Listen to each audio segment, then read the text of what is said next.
Om op te staan is nogal 'n belangrike tema in die Bybel.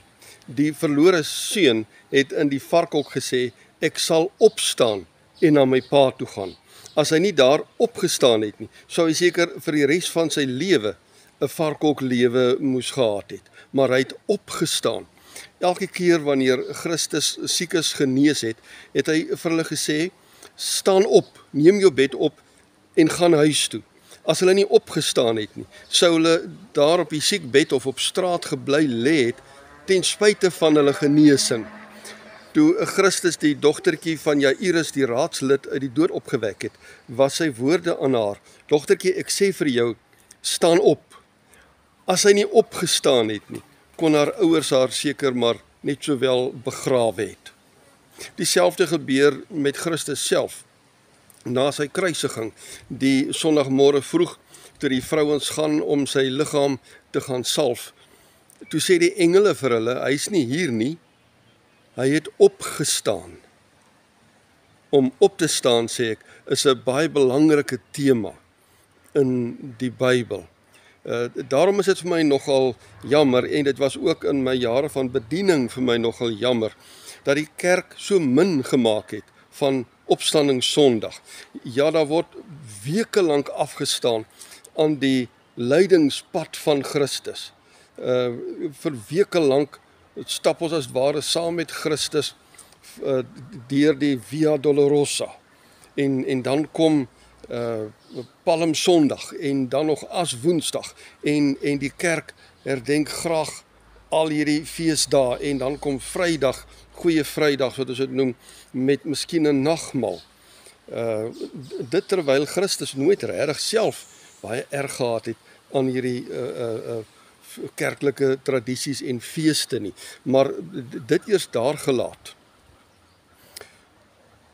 En dan na die kruisiging, na hierdie lang pad wat die kerk gestap het met Christus in sy lyding, dan kom Opstanding Sondag en dan is die kerk leeg.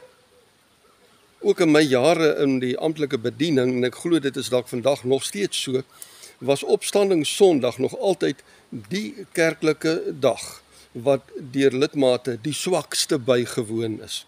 En dis eintlik so verskriklik jammer, want Paulus skrywe vir ons in sy briewe in 1 Korintiërs 15, van vers 14 af. Hy sê, as Christus nie opgestaan het nie, dan was ons prediking sonder inhoud, dan kon ons net sowel maar die kerk se deure gesluit het. As Christus nie opgestaan het nie, dan was julle geloof te vergeefs, want waarvoor het julle dan geglo?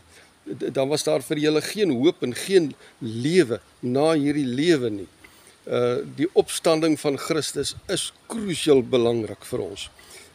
Daarom sê Paulus ook in Filippense hoofstuk 3, van vers 10 af, hy sê, al wat ek wens, al wat ek regtig begeer, is om daai opstandingskrag van Christus in my lewe ook te ervaar.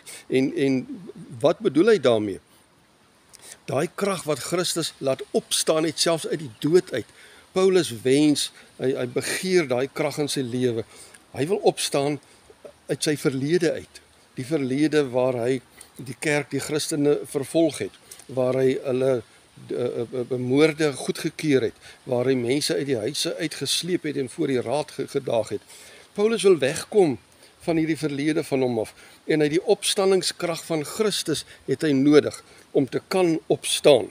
En daarom kan ek nou vir jou vra, wat is daar in jou lewe waarvanaf jy wil opstaan? Watter varkhok, watter siektetoestand, of het fisies is, of dalk emosioneel, geestelik, dalk opstaan uit jou verlede, al die gedagtes, al die herinneringe, wat dalk so vreet aan jou.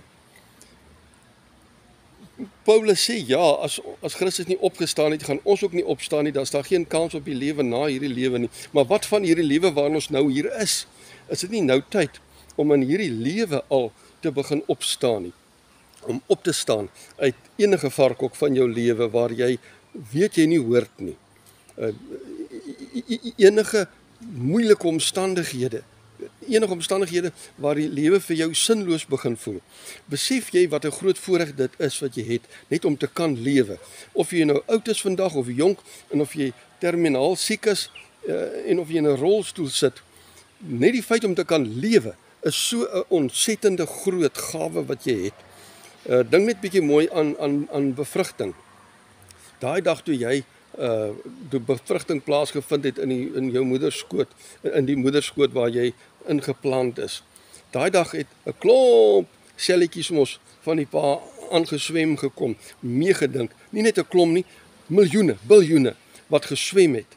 En net eenetjie het uiteindelik die eiersel van die vrou bereik en sy het bevrug geraak, en dit het jy geword. Jy is een uit miljoene, biljoene van mense wat nou nooit die kans gaan hê om gebore te word nie, maar jy is gebore. Jy ervaar hierdie lewe wat al daai miljoene en biljoene nooit sal ervaar nie. En daarom is dit tyd om net weer 'n slag te gaan kyk na die blomme rondom jou, ruik 'n bietjie die veld, ruik die reën, hoor die diere, hoor die duwe in die bome, hoor die mossies, hoor die kinders se laggies.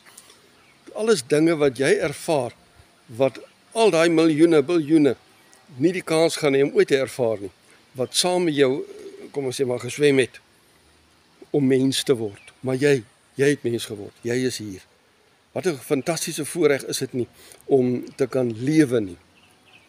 En daarom wil ek vir jou sê dat ek hoop dat hierdie Paasnaweek vir jou meer sal inhou as net 'n goeie Vrydag en 'n goeie Vrydag nagmaal of dalk 'n Donderdag aand nagmaal. Meer sal inhou as net Paaseiers. Meer sal inhou as net 'n vakansietjie, 'n woonwa vakansie staanplek ergens by die see.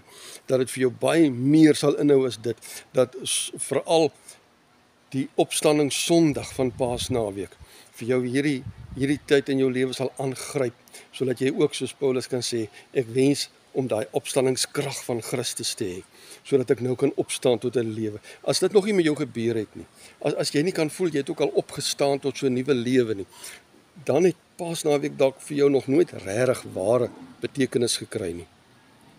Gryp dit dan hierdie jaar aan. Gaan raak stil voor die Here en gaan dink oor Paasnaweek en pleit soos Paulus. Here, gee vir my u opstandingskrag, want ek het baie dinge waarvan ek wil opstaan. Miskien is dit 'n ou varkhok, 'n ou stuk uit jou verlede uit. Dalk is dit net 'n swaar wolk wat oor jou hang. Dalk is net 'n ou gewoontes waarmee jy wil breek. Maar is tyd om op te staan. Christus het gesê, staan op en gaan huis toe. As jy nie opstaan nie, dan het sy sterwe eintlik vir jou geen nut meer nie. Gryp dit hierdie jaar aan en begin met 'n nuwe opstandingslewe weer.